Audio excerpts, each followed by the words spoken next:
Hello and welcome to Indus News live from Islamabad. I am Muneeb Hamid with the news of this hour. Let's begin with the top stories first.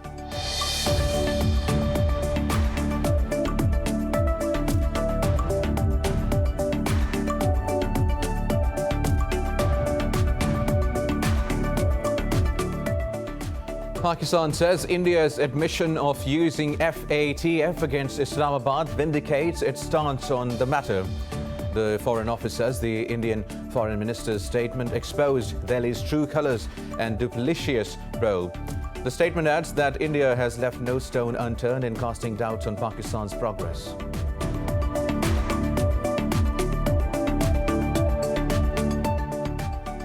Indian forces have martyred 2 more civilians in occupied Kashmir's Shopian district. The Kashmiris were targeted during an operation in the Sadiq Khan area of the district.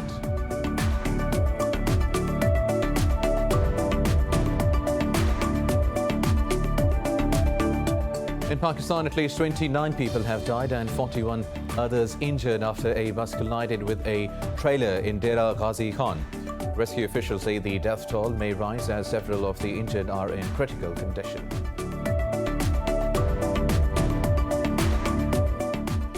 Brazil has registered more than 900 daily COVID-19 deaths and over 34,000 new cases. Australian authorities are extending the lockdown in Victoria State as the country battles the Delta variant. Pakistan has reported 30 deaths and more than 2,400 cases in the last 24 hours.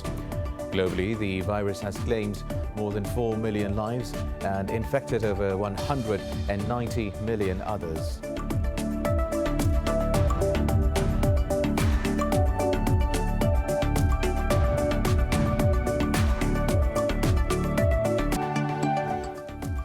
Well, these were the top stories. News in detail after a short break. Stay with us.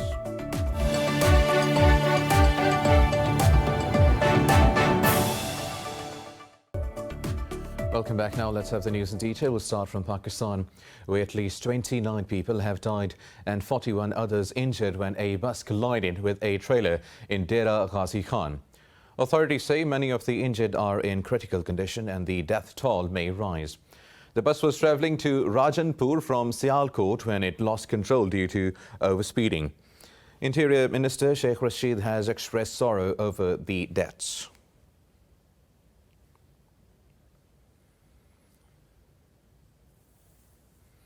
Now, Indian forces have martyred 2 more civilians in occupied Kashmir's Shopian district. The Kashmiris were targeted during an operation in the Sadiq Khan area. Meanwhile, authorities have suspended internet services in the region. More than 400 civilians have been martyred since New Delhi revoked Kashmir's statehood in August 2019.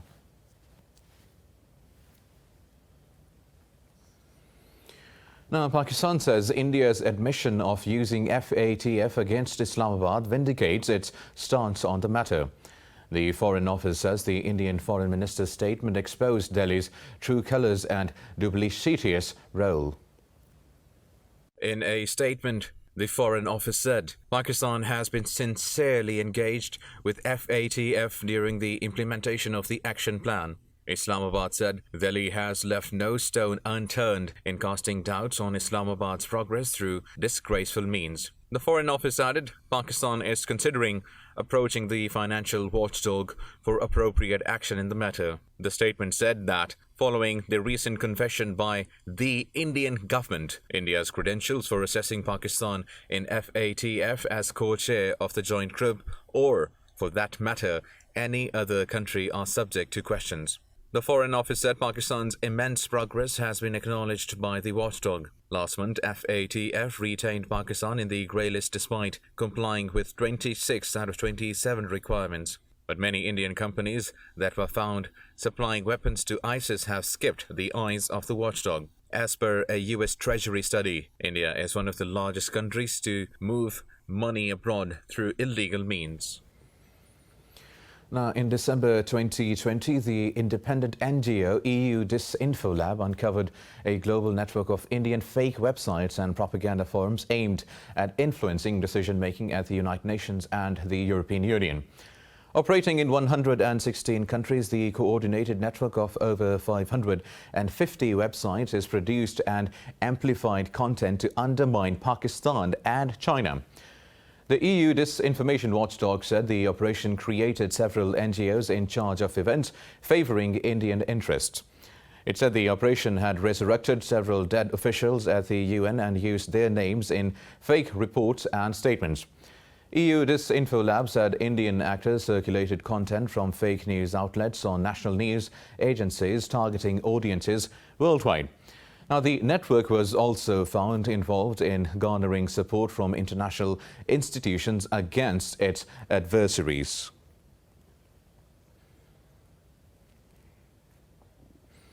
Now, for more on this, we are joined by Pakistan's Foreign Office spokesperson, Mr. Zahid Hafiz Chaudhry. Thank you very much for your time, sir. Now, Islamabad has been drawing international attention over India's global propaganda against Pakistan. The EU Disinfolab was a major proof of that. How do you believe the international community and forums should react to this blatant admission of malice and propaganda by the Indian Foreign Minister? Pakistan has always been sensitizing the international community about India's propaganda against Pakistan.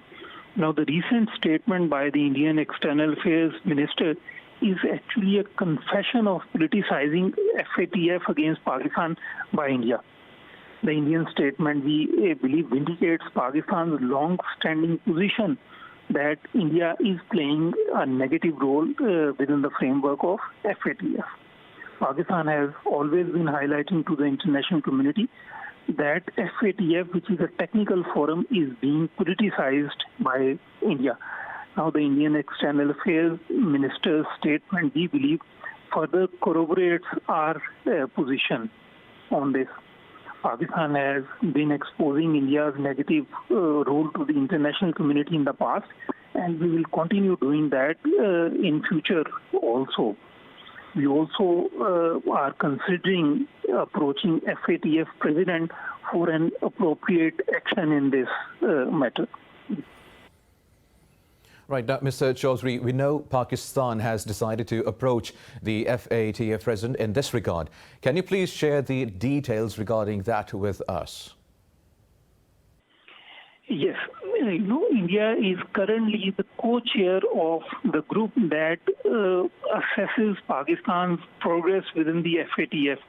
Now, given India's negative role and confession by the Indian External Affairs Minister that they've been deliberately using this technical forum for their political goals, so we believe that we have a very strong case taking it up with the FATF and then also questioning India's credentials for assessing Pakistan in the FATF as co-chair of the joint group. And we also believe that the progress made by Pakistan on anti-money laundering, on counting financing for terrorism domain demonstrated by Pakistan through concrete, tangible and verifiable actions has been widely acknowledged by the international community, and within the FATF also there is a wider acknowledgement and appreciation of Pakistan's efforts. We are resolved to sustain this momentum and trajectory, and we believe that these actions that Pakistan is taking, it's in Pakistan's own interest, and also this leads to Pakistan's fulfillment of its international obligations and commitments. We will continue doing that, but at the same time, we will also continue exposing India's own agenda within the FATF. Right. Also, there is ample proof of India's violations of the FATF code, including a US Treasury Department study that shows India as one of the top countries that move money secretly through illegal means worldwide. Why has this not grabbed the FATF's attention? We believe, yes, you are absolutely right. India's role in the money laundering also, and then a violation of global standards, that also needs to be taken into account, and India needs to be held accountable for that. As you are aware, within the framework of FATF, all countries are required to undergo an evaluation process, and we believe that India must also be held accountable for its weaknesses within the anti-money laundering framework and countering for financing terrorism framework. Right. Lastly, Mr. Chaudhary, do you believe that these disparities bring the FATF's global credibility and effectivity into question? We believe that it's a technical forum and it must be used for only technical reasons and no politicization. Pakistan has been highlighting this aspect, and we've been sensitizing the international community that this forum is being politicized. So we believe it's a technical forum and it needs to be used accordingly.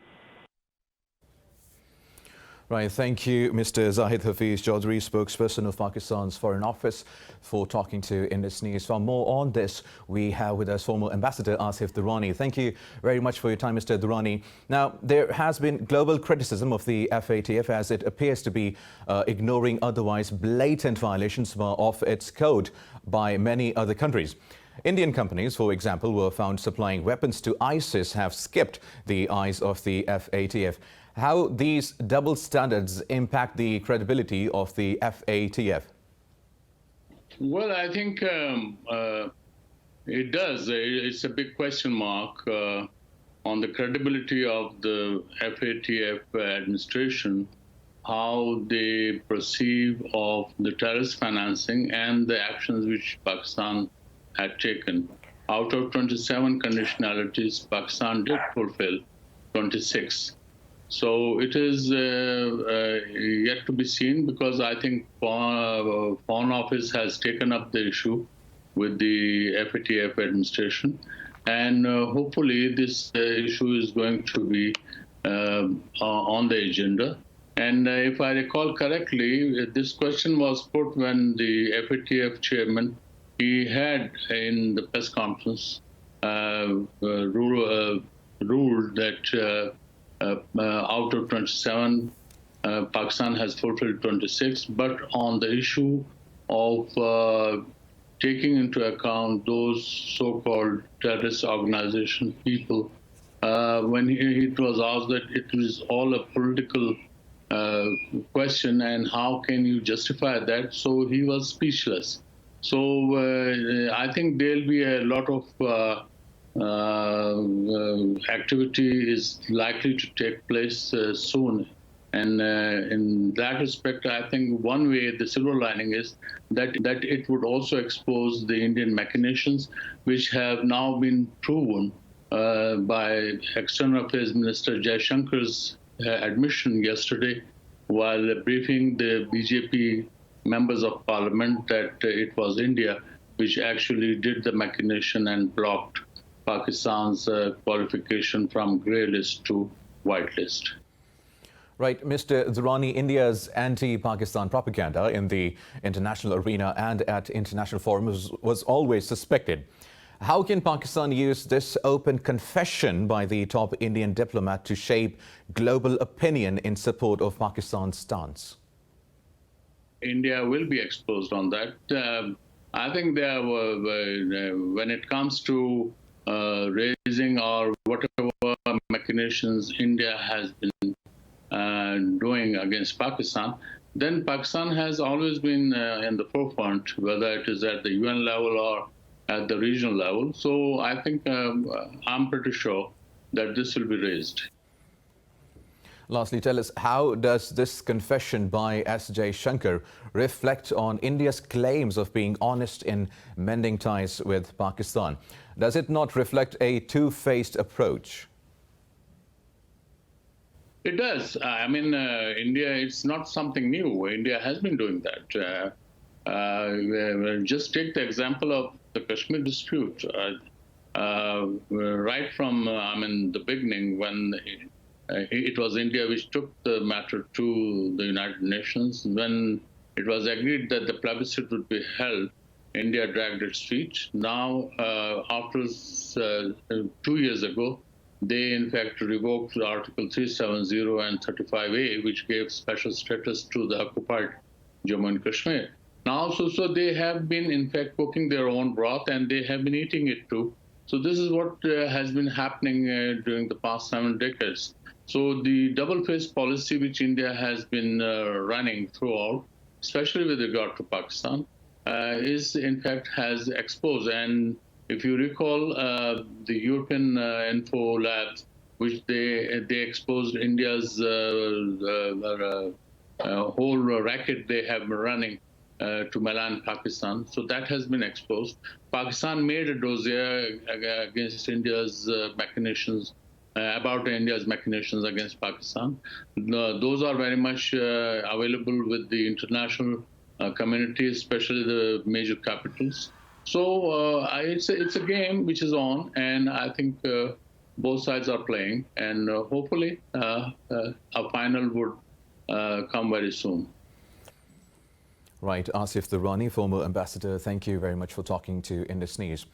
Now, the Pakistan Army says a soldier has been martyred during an intelligence-based operation in Khyber Pakhtunkhwa province. The military's media wing says the soldier was killed during an exchange of fire with the terrorists.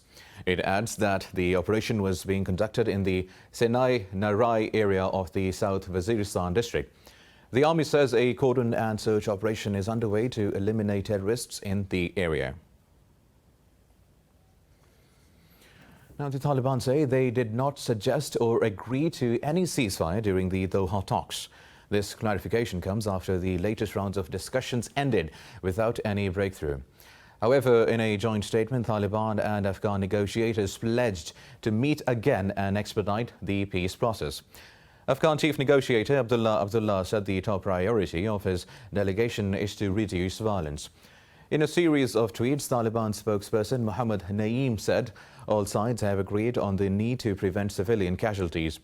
Earlier, Taliban leader Haybatullah Akhundzada said he favors a political settlement despite military gains.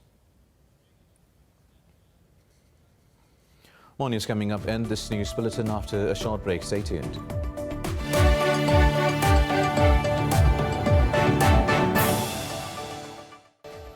Welcome back. Now, Brazil has registered more than 900 daily COVID-19 deaths and over 34,000 new cases. Globally, the virus has claimed more than 4 million lives and infected over 190 million others. Details about the pandemic in this report. Slow vaccination drives and the aggressive Delta variant are fueling one of the worst coronavirus outbreaks globally. France has reported over 10,000 new cases for the third consecutive day. However, England has lifted all pandemic restrictions in a step condemned by the scientists and opposition parties as a dangerous leap into the unknown. Prime Minister Boris Johnson, however, urged the British public to be cautious. I really do urge everybody to stick with the programme and take the appropriate course of action when you're asked to do so by NHS Test and Trace. And the reason for that is we're going tomorrow into step 4. We're doing a big opening up. And that's quite right. If we don't do it now, then we'll be opening up in the autumn, the winter months, when the virus has the advantage of the cold weather.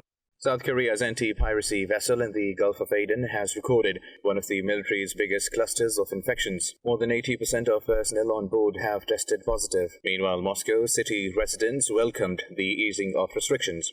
It's a bit difficult with QR codes. I just did the second round of the vaccine and I still haven't received my QR code. I tried it today with the government services website and asked them where is my code, as I have received my second dose now. But my code isn't here yet, as I just got the second dose 2 days ago. But of course the cancellation of this requirement is a good thing. Thailand has reported the highest daily rise in infections for the 4th straight day as Vietnam has announced new restrictions on movement in 16 southern provinces for 2 weeks. Australia, too, is extending the lockdown in the Victoria state as the country battles the Delta variant. Well, the new coronavirus has claimed 30 more lives in Pakistan in the past 24 hours. The Health Ministry says over 2,400 people tested positive overnight. It said the nationwide tally of fatalities has surpassed 22,800. Pakistan has reported over 991,000 cases and more than 920,000 recoveries so far. Meanwhile, the number of active cases is approaching 49,000. More than 2,500 of them are critical. Officials said the country's positivity rate has declined to 4.95%. Pakistan has condemned Israeli aggression against worshippers at Al-AQSA Mosque. In a statement, the Foreign Office urged the international community to protect the Palestinians. It said such attacks are against human rights laws. Islamabad reiterated the call for an independent Palestinian state based on the internationally agreed parameters. Earlier, the European Union also expressed concern over the explosive situation and urged Israeli authorities to reduce tensions. Now, Nepal's new Prime Minister, Sher Bahadur Deba, has won a vote of confidence in the parliament. Parliament Speaker Agni Sabkota says Deba won 165 votes, exceeding the 136 required, with 83 against him. Deba faced the vote as a legal requirement after being selected to succeed ousted Prime Minister KP Sharma Oli. Oli, who had been in power for 3 years, was ousted for breaching the constitution by dissolving the parliament. Deba will head a coalition with former Maoist rebels and a party representing a minority group. Pakistan's Prime Minister Imran Khan congratulated Deba on his victory and hoped for better bilateral ties. Now, China has dismissed claims that UNESCO deliberations on the Great Barrier Reef are political. The World Heritage Body is pushing ahead with plans to classify the site as endangered. President of the 44th session, China's Tian Hu-jian, said the move had nothing to do with bilateral tensions. The Vice Minister of Education objected to what he called baseless allegations. He said the recommendation is based on the reports and data provided by Australia. The proposal will be on the agenda at the 44th session in the Chinese city of Fuzhou on Friday. Now, in the U.S., gusty winds and hot weather continue to fan dozens of wildfires across Oregon, California and other western states. Officials say weather factors are negative for firefighters and positive for the fires. Details in this report. In the face of record-breaking heat, 70 major active wildfires have burned more than 1 million acres in 12 U.S. states. The country's largest fire in Oregon is pushing to the north and east after scorching 280,000 acres. The bootleg fire grew to more than 1,200 square kilometers, an area about the size of Los Angeles. More than 2,000 firefighters are battling the blaze, which is 22% contained so far. The flames have burnt at least 67 homes and 100 outbuildings while threatening thousands more. Meanwhile, California's largest fire, Dixie, has burned over 59 square kilometers and is only 15% contained yet. A fast-moving Tamarack fire also engulfed over 21,000 acres along the state's border with Nevada. Up north in Canada, fire crews continue to battle over 300 active wildfires in British Columbia, with the primary focus on controlling a 5,000-hectare fire. Now, in South Africa, a pianist uses music to spread hope and love as the country rebuilds following the unrest. Let's find out in this report. Playing piano amid the debris, Jenny Bowes belts out songs including the South African national anthem. Protests broke out in the country after former President Jacob Zuma was jailed for contempt of court. The situation quickly escalated to looting and arson, in which more than 200 people were killed. Bowes says she had a feeling of profound sadness mixed with hope that prompted her to play the piano found there. I sang it in faith. I sang it not just for me and our personal situation, but I sang it for the people in this facility, for the people of this province, for the people of this nation. Because, I mean, it says, God bless Africa. For her, the saddest part of the devastation was that people lost only not material possessions, but treasured family heirlooms too. We still have news for you in this news bulletin, but after a short break, stay with us.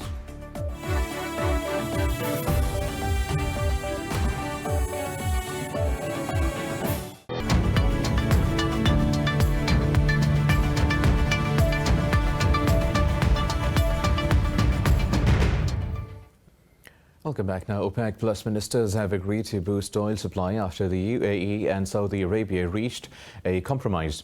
They aim to phase out 5.8 million barrels per day of production cuts by September 2022. In a statement, OPEC said coordinated increases in oil supply from the group will begin in August. Overall production will increase by 400,000 barrels per day every month from that point onward. The oil cartel will then assess market developments and participating countries' performance in December.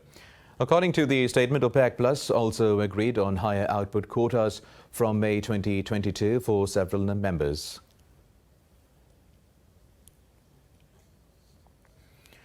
Meanwhile, shares in the Asia-Pacific have slipped as oil prices fell after OPEC and its allies agreed to boost production. Hong Kong's Hang Seng Index has lost nearly 2%. Meanwhile, Japan's Nikkei 225 also slid over 1%. Seoul's Kospi has dropped nearly 1%. The ASX 200 in Australia has shed over 0.5%. But bourses in mainland China are bucking the trend by rising fractionally.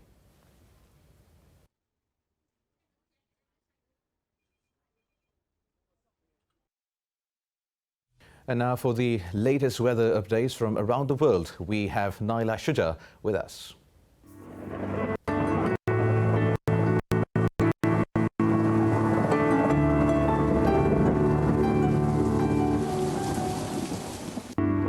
Thank you. We're going to start off with Abu Dhabi, where the weather is expected to be hot with temperatures rising to 40 degrees Celsius. While in Amsterdam, the weather is partially sunny with temperatures at 22 degrees Celsius. If we head to Ankara, the weather is extremely hot with temperatures moving at 40 degrees Celsius. Now moving down under to Auckland, the temperature is chilly at 16 degrees Celsius with clouds overhead. Now if you are traveling to Bangkok, the clouds will be overhead.